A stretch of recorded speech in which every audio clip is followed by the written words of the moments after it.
So let's talk about why children on the spectrum or delayed children won't sit still. Okay, so let me tell you a story about I had a conversation with one of our members, and she was telling me how in the car the kid used to be able to sit in the baby chair for a very long time, and now he's starting to like walk all over because she moved back to USA and they were in the Philippines, and in the Philippines you don't need to do all these things, right? Although I would say safety wise they should have anyways, but during that time he was allowed to do so. And then when he moved back to USA, it was very difficult for him to sit back at the correct place and stay there because there was a lot of stimuli out there. Okay, so the first thing I asked the parent, right, and I'm going through here like these things may or may not work for a case by case basis, just telling you what worked for us, and I'm not telling you what you should do, right?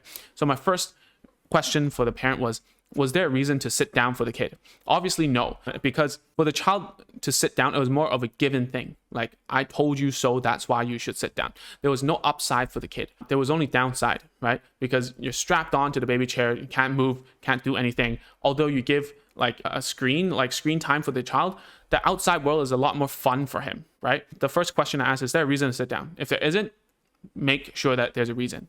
Okay, and that means providing rewards, making it fun when they sit down. Think about what they get when they sit. Okay, that's the first thing. Second of all is, what can the child do when he or she gets off the chair, right? Most of the time when the child gets off the chair, it's funny to them because the parents trying to grab them and chase them and they think they're playing tag or something, right? That's exactly what was happening, because when she was trying to grab him back on the seat, she was like, the kid was like running away and going ha, ha, ha, like that. Like, he thought it was a game. So that's why the more he ran, the more he was actually rewarded to do so, right? So given the chance he ran, he felt fun that the mom was trying to tag him or something, right? And plus, when he was in the car, which is like very dangerous, I would say, he was starting to look out the window and he was pointing at things and labeling and stuff. And then the mother was doing, because we were teaching her about how to do language facilitation, right? So if you don't know what that is, just search inside of our YouTube channel or just go on Google. It doesn't need to be me who tells you what it is. So what was happening was, she was like, yeah, that's a car, yeah, that's a tree, whatever, right? When he was talking, because previously he was nonverbal, now he's like using single words and phrases. He was like using what he learned from what his mom had taught him, and he was going blah blah blah blah blah, right? And then the mom was very happy and reinforced that, right? Because he was able to leave the chair and he started to label stuff at the window. The mom couldn't catch him. That was fun. And then now he's labeling and he's getting rewarded by the mom saying, good job, yeah, that's whatever. So again, what does he get after he leaves the chair, right? So that was my question to the mother. She told me this, and I'm like, yeah, no wonder, right? No wonder he's getting out of the chair, because these things are happening. So the third question was it an option for him to get off the chair?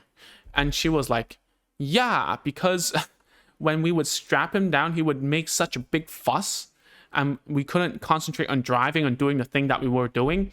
We just unbuckled him. So here's the most important part. This is what I said to her.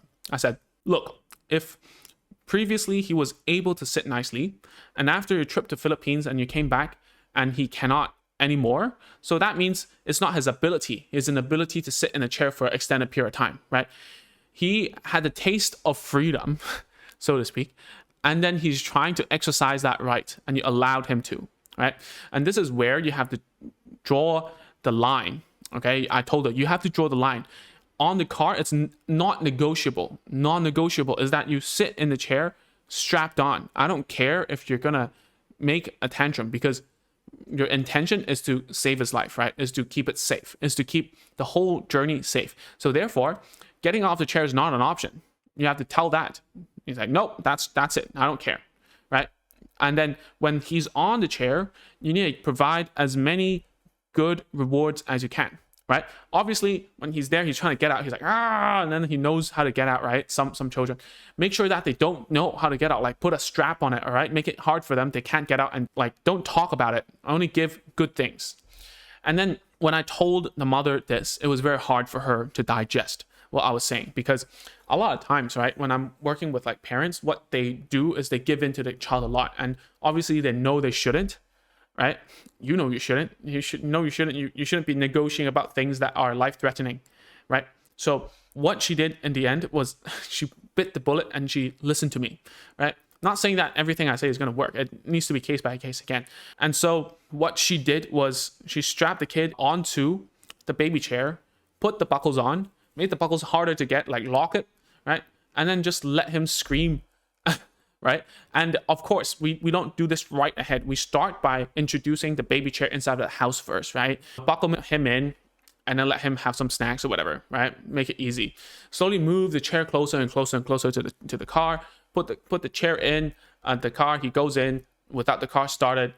Let him sit inside and have a snack or watch something or have like a fun game or whatever. And then slowly we start to turn on the car and just sit there for an extended period of time. And then we go on the journey, because what we don't want to do is to start the training in real life, right? When you really have to start driving, right? You don't want to do the training during the real thing. You want to have a dress rehearsal, so to speak, right? So you dress rehearse at home. You make sure he cannot get out of the strap. Make sure he has a good time and has something, a reason to stay, so on and so forth. And then you start actually driving out, right? When you do that, you layer it in, and it makes it easy for the child to understand why he's supposed to stay there, because it's good for him, it's fun, there's rewards and such. Then you can move on. All right. So the last point here is your relationship with your child dictates the behavior. There's a reason why when your child goes to a therapy center, I hope they're more well behaved over there, right? And the reason why is because the therapist's relationship with the kid, and I see this many times, the reason why parents bring their children to me is that when they come to my room, right, they can sit nicely, they can listen, they can do work, they can talk, right? But then back at home, everything's all back to normal, so to speak, right? So what you got to do is to bring the mindset that you and your child, there's a relationship going on. There's a give and there's a take. Obviously, we give as much as we can, right? And we try not to let him take so much from us, from our authority, so to speak. And we're not saying to be like super strict, and like I see a lot of Asian parents, I'm saying this from my experience, is that they would say, you can sit down, blah, blah, blah, and then they get really angry about it. It's just that if the rule is something that cannot be broken, there's no room for negotiation. I don't need to be mean. I don't need to be like, I don't need to raise my voice. As a no is a no. And that's why kids won't touch my stuff, even if I put it right in front of the kid.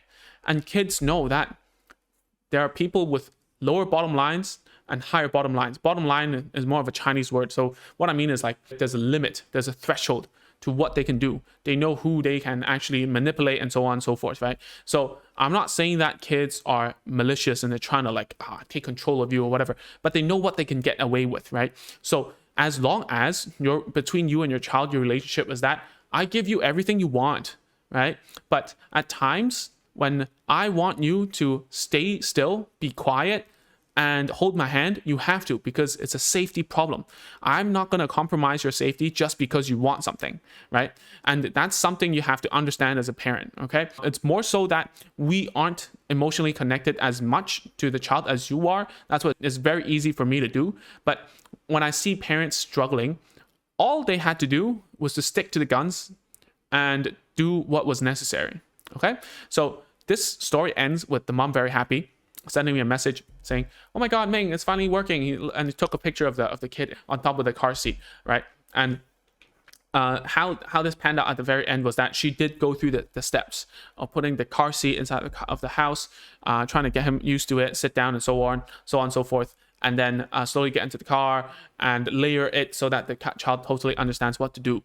All right. So that's it for today. If you want to, please go to agentsofspeech.com/checklist to grab a list of tools and toys that will help you start home therapy. All right. So that's it for today. I'll see you in the next video. Bye-bye.